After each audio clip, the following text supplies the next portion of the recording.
Les Australiens sont choqués, attristés et dévastés par l'événement survenu dans une rue de banlieue du Queensland.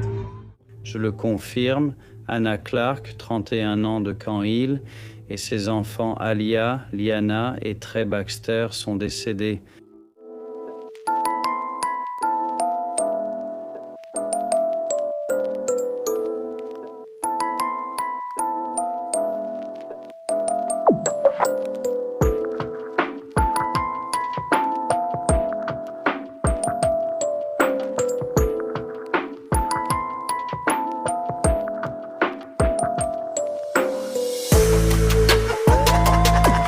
Bienvenue ou bon retour, merci d'être ici. Je suis Cassie, voici Un Monde Cruel. Découvrez Un Monde Cruel sur Patreon si ce n'est pas déjà fait. Si vous voulez accéder à plus de 60 vidéos exclusives avec de nouvelles chaque mois, utilisez le lien dans la description. Aujourd'hui, l'histoire que j'ai à vous raconter concerne une mère et ses 3 enfants qui ont connu une fin tragique après des mois à tenter de sortir d'une situation toxique. C'est l'histoire de Hannah, Alia, Leana et Trey.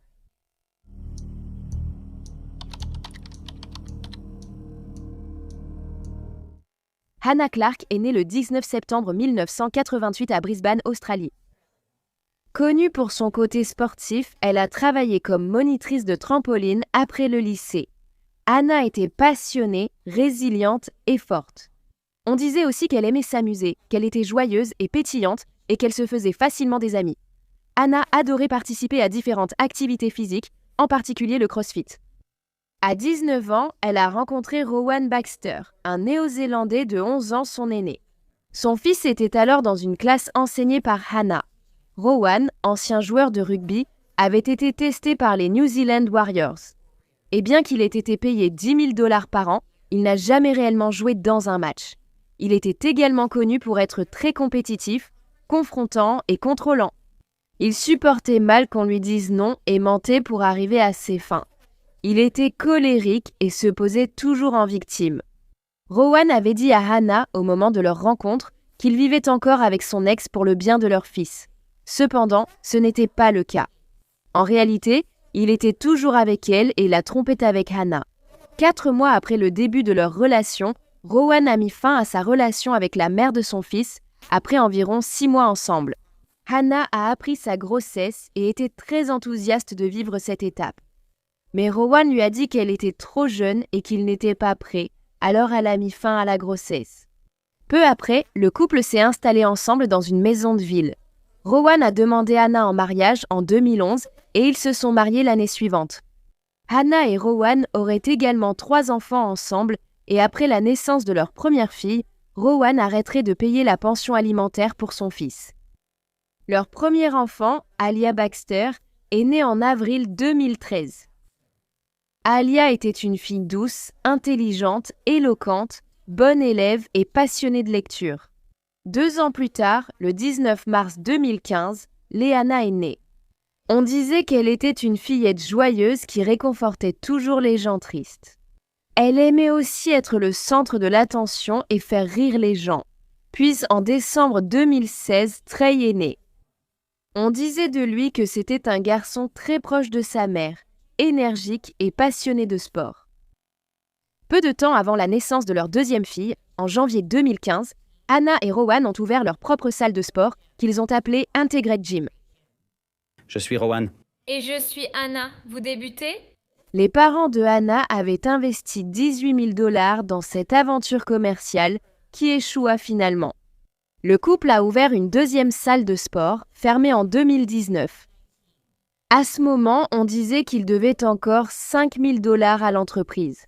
Hannah cherchait toujours à bien gérer la salle de sport, mais Rowan a mal géré l'argent, menant à la fermeture.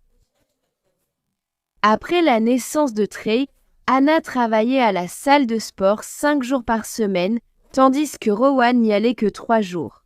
Et le reste de la semaine, il ne faisait rien. Pourtant, il finissait par dire à sa femme que c'était elle qui devait trouver un deuxième emploi. Le comportement de Rowan envers Hannah était rapidement devenu très contrôlant au début de leur relation.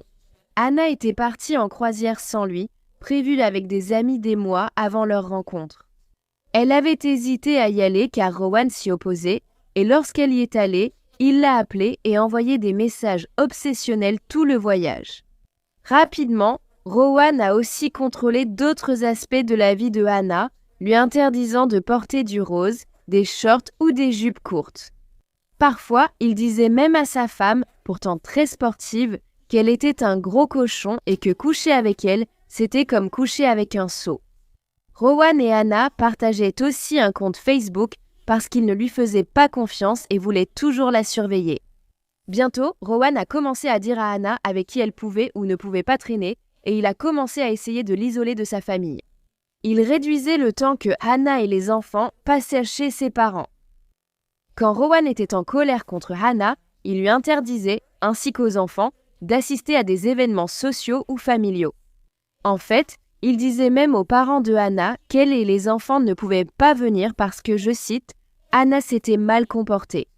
Beaucoup remarquaient le contrôle de Rowan sur sa femme. Ils sentaient aussi à quel point Rowan était vraiment peu sûr de lui, mais savaient qu'il essayait toujours de le cacher du mieux qu'il pouvait, avec son attitude macho. La mère de Hannah, Sue, n'a jamais vraiment apprécié Rowan. Dès le début de la relation de sa fille avec lui, elle pensait qu'il était extrêmement suffisant et arrogant. La grande différence d'âge entre eux l'avait aussi mise mal à l'aise. Cependant, Sue avait surmonté ses sentiments et donné une autre chance à Rowan, allant même jusqu'à lui demander de l'aider à la salle de sport. Lors d'une séance, Rowan a fait tomber sa belle-mère sur le tapis, lui ouvrant le visage. Et au lieu de l'aider ou de s'assurer qu'elle allait bien, il s'est contenté de rire dessus et lui a dit de s'endurcir. Il était clair qu'il manquait d'empathie envers tout le monde. Les membres de la salle de sport d'Hannah et Rowan parlaient aussi négativement de lui. Selon eux, il était constamment de mauvaise humeur et son tempérament empirait avec le temps. Il marmonnait seul, criait sur les membres à l'entraînement et a dit à une autre qu'elle ne voudrait pas entrer dans sa tête car c'était très chaotique. Pourtant, Rowan avait quand même des amis et chaque fois qu'il était avec l'un d'eux, il leur racontait les choses qu'il faisait pour contrôler Hannah. Et quand il le confrontait à son mauvais comportement, il retournait la situation et faisait en sorte de passer pour la victime. Rowan attendait aussi beaucoup de sa femme. On attendait d'elle qu'elle gère l'entreprise, qu'elle ait un deuxième emploi, qu'elle élève les enfants, qu'elle garde la maison impeccable et qu'elle couche avec lui chaque nuit. Si jamais elle refusait cette intimité avec Rowan, une énorme dispute s'ensuivait toujours. C'est exactement ce qui s'est passé le 18 mai 2019. Après qu'Hannah ait refusé d'avoir des relations sexuelles avec son mari, une dispute a éclaté. Rowan a cassé sa montre et quitté la maison. Peu après, Hannah a vu que le tuyau d'arrosage manquait et a craint que Rowan ne l'ait pris pour le pot d'échappement de la voiture. Alors, elle a appelé ses parents et leur a dit à quel point elle avait peur. Ils ont ensuite roulé avec elle pendant des heures à sa recherche, mais ils n'ont finalement pas retrouvé Rowan. Il est rentré à la maison plus tard dans la nuit, et il a dit à Hannah qu'il avait essayé de se suicider, et honnêtement, c'est malheureux qu'il n'y soit pas parvenu. Fin 2019, Hannah s'est qualifiée pour une compétition de CrossFit et a invité Rowan et 2 autres membres à rejoindre son équipe. Cependant, peu de temps après, Rowan a dû se retirer de la compétition à cause d'une blessure. Et il s'attendait à ce que sa femme fasse exactement la même chose, même si c'était elle qui s'était qualifiée pour être là à l'origine. Pas lui. Hannah a refusé de faire ce que Rowan voulait cette fois-ci, et cela l'a absolument rendu furieux. Le matin du 2 novembre 2019, elle est rentrée d'entraînement et a constaté l'absence de son mari et de ses 3 enfants. Quand elle a essayé d'appeler son téléphone, elle s'est rendue compte qu'il avait été éteint, donc elle n'avait aucun moyen de savoir où ils étaient. Hannah a appelé sa mère complètement paniquée et lui a dit qu'elle pensait que Rowan la punissait d'avoir participé à la compétition sans lui. Sa conviction s'est confirmée plus tard, quand Rowan lui a écrit qu'il n'arrivait pas à croire qu'elle participerait à la compétition sans lui. Mais il refusait toujours de lui dire où il était et n'a pas ramené les enfants. Plusieurs heures plus tard, à la tombée de la nuit, Rowan est finalement rentré avec eux. Elle a découvert qu'il avait secrètement filmé Hannah pour observer sa réaction. Et aussi pour utiliser plus tard contre elle ce que Hannah avait dit dans son état de panique. Mais selon Rowan, le fait d'avoir enregistré sa femme n'était qu'un simple accident. Il n'avait aucune idée que son vieux téléphone portable, qu'il avait laissé traîner, avait enregistré tout le temps. À ce stade, Anna en avait assez et elle a contacté un centre pour victimes de violences familiales, leur disant qu'elle voulait quitter son mari. Mais elle savait qu'en attendant, elle devait continuer à faire comme si tout allait bien entre eux. Et ce, jusqu'à ce qu'elle ait l'occasion de s'échapper en toute sécurité avec ses enfants. Pendant qu'Anna vivait avec Rowan, il a fouillé son téléphone une nuit pendant son sommeil et découvert qu'elle échangeait des messages avec un autre homme. C'était juste quelqu'un de l'équipe de CrossFit de Anna, peu importe. Il l'a accusée d'infidélité et s'est mis à crier. Rowan a alors fait trébucher Anna au sol, l'a maintenue au sol par le cou et lui a dit qu'elle n'avait aucune idée de ce dont il était capable. À ce moment-là, Anna avait extrêmement peur de son mari et elle a dit à une amie que lorsqu'il la tuerait, pour s'assurer que quelqu'un qui aimait les enfants s'occuperait d'eux. En décembre, Anna a rassemblé quelques affaires dans la maison qu'elle partageait avec Rowan. Seulement l'essentiel afin de pouvoir partir rapidement avec les enfants. Et elle est partie. De là, elle est allée chez ses parents. Elle est aussi allée au commissariat pour savoir quoi faire concernant Rowan. Un officier lui a conseillé de demander une ordonnance de protection. Cependant, Anna craignait sa réaction face à cela. Alors elle ne l'a pas fait, même après l'avoir quitté. Anna a continué à laisser Rowan voir les enfants, mais il a rapidement commencé à lui dire qu'elle leur faisait du mal en mettant fin à leur relation. Rowan a finalement convaincu Anna de dîner avec lui pour discuter. Mais une fois leur repas terminé, Rowan est retourné chez les parents de Anna et s'est remis à pleurer devant eux, faisant à nouveau comme s'il était la victime. Quelques jours après cela, Anna est rentrée chez elle avec les enfants pour dîner à nouveau avec Rowan. Cependant, quelques heures plus tard, elle a appelé sa mère pour lui demander de venir l'aider. Rowan avait mis les enfants dans sa chambre et refusé de les laisser sortir. Mais selon lui, c'est Anna qui était folle, car il voulait simplement passer une nuit avec ses enfants. Après s'être disputé avec Rowan pendant un certain temps, Anna a finalement accepté de laisser les 3 enfants avec lui. Soulagé, il les a finalement rendus le lendemain matin en les ramenant. Rowan a dit à Anna qu'il consultait un médecin pour une évaluation mentale et cherchait de l'aide. Donc il ne comprenait pas pourquoi elle ne voulait pas revenir à la maison avec lui. Mais Anna a tenu bon, elle ne retournerait pas dans cette relation toxique. Parfois, elle laissait Rowan garder les enfants, même la nuit. Mais avec le temps, il est devenu de plus en plus difficile à gérer et a commencé à ramener les enfants de plus en plus tard à chaque fois. Très vite, Alia, la fille aînée du couple âgée de 6 ans, a compris que le comportement de son père envers sa mère n'était pas normal. Une fois, la petite fille a même dit à son père de ne jamais revenir à la maison après l'avoir vu crier sur Anna. Quand Anna appelait Rowan en visio pour les enfants, Alia refusait de lui parler et s'éloignait. Elle n'était pas la seule enfant affectée par Rowan. Parce que Liana s'était déjà confiée à un ami de la famille, disant qu'elle faisait des cauchemars où papa tuait maman. Le jour de Noël, Rowan a demandé à voir les enfants, alors les parents de Hannah ont accepté et l'ont laissé passer la journée. Étrangement, le père a offert des cartes cadeaux aux enfants, mais ils ont découvert qu'elles étaient vides lors de leur utilisation. Le 6 décembre, Rowan a demandé à Hannah s'il pouvait emmener les enfants au parc pour utiliser leur skateboard de Noël. Elle a accepté et ils y sont allés ensemble. Après le jeu, Rowan voulait ramener les enfants, mais Hannah a refusé. Rowan, évidemment, n'a pas apprécié la réponse.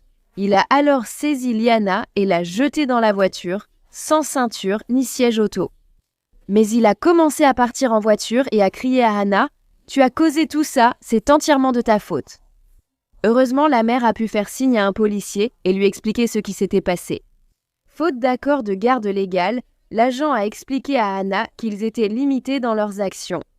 Cependant, après que la mère ait tout expliqué à propos de Rowan, l'agent a essayé de l'appeler pour voir si elle pouvait le joindre, mais bien sûr, il ne répondait pas à son téléphone. Et lorsqu'ils sont allés chez lui, il n'était pas là non plus. Il a pris celle du milieu, est parti avec dans ma voiture et tente maintenant de me contourner discrètement.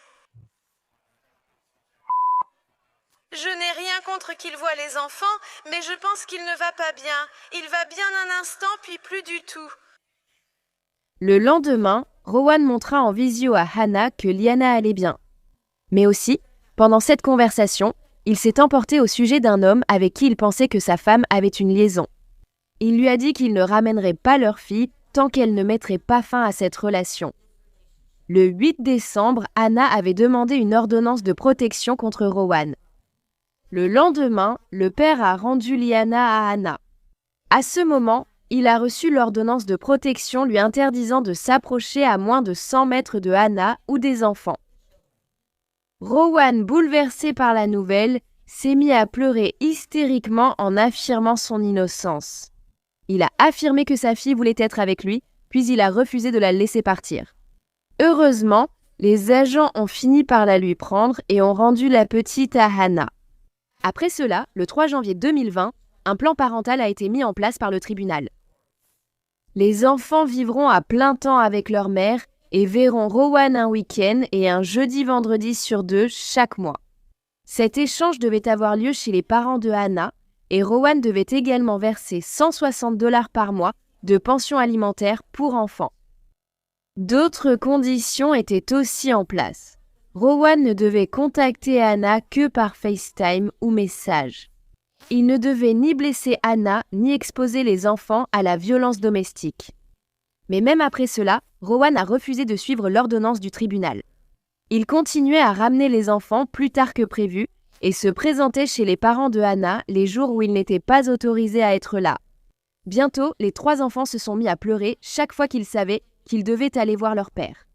Une fois, lorsque Rowan et Hannah échangèrent les 3 enfants, elle a vu qu'il avait placé des photos explicites d'elle sur sa voiture, alors elle les a prises.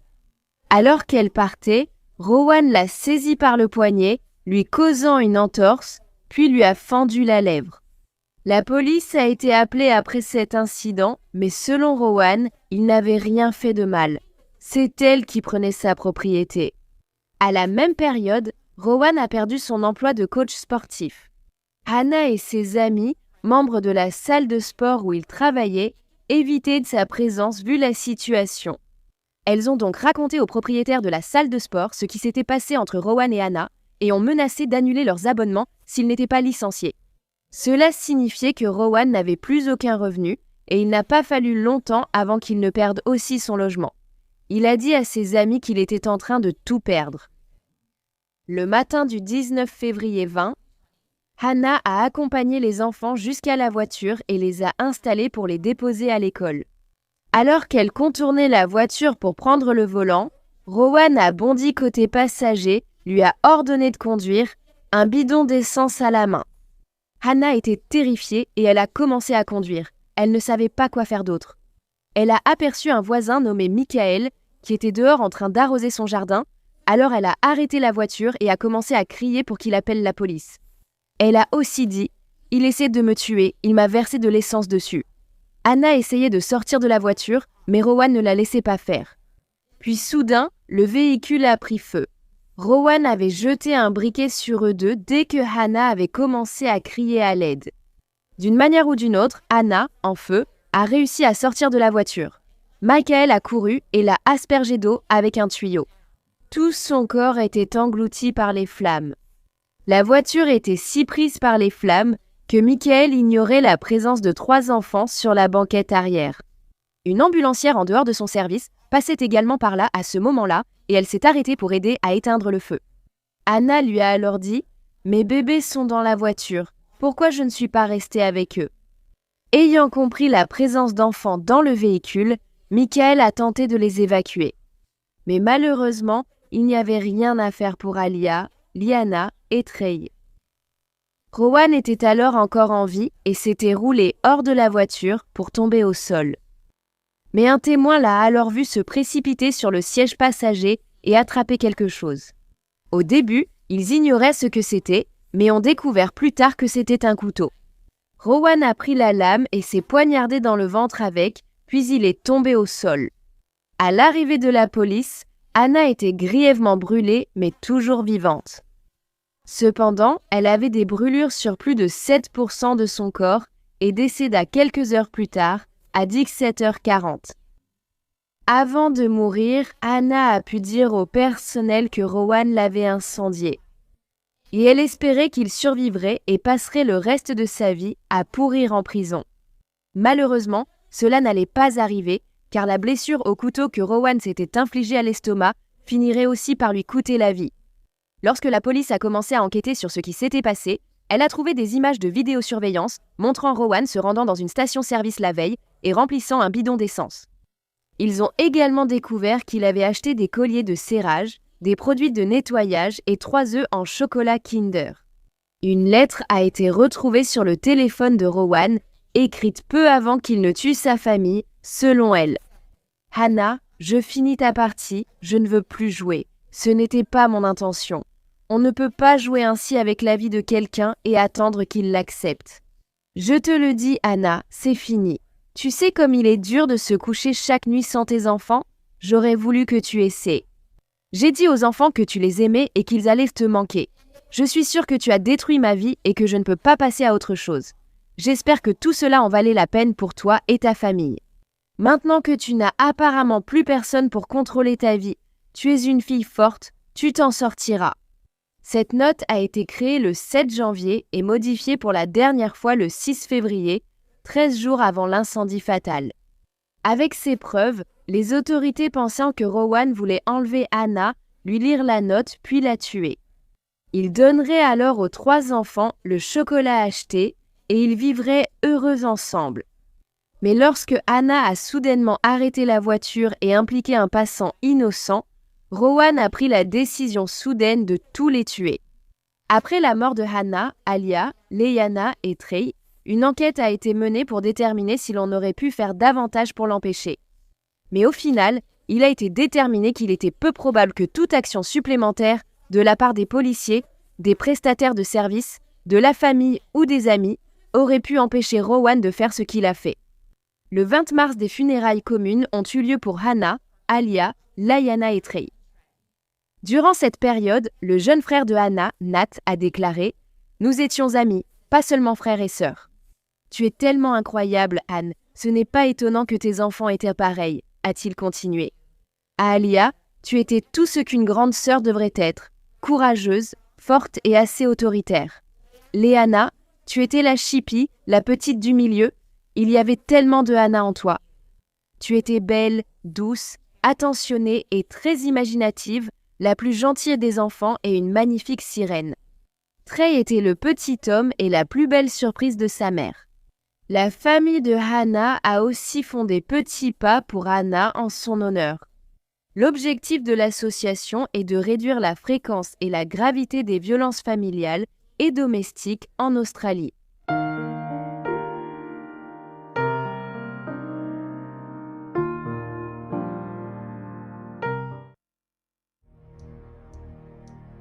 Merci aux mécènes de Un Monde Maléfique. Découvrez encore plus de Un Monde Maléfique sur patreon.com/awickedworld ou via l'application Patreon. Accédez chaque mois à des vidéos exclusives et plus encore. Tout soutien permet de ne pas oublier les victimes et de révéler les failles sociétales de chaque affaire. Avez-vous une histoire à me proposer ? Envoyez-la par email à awickedworldtruecrime@gmail.com.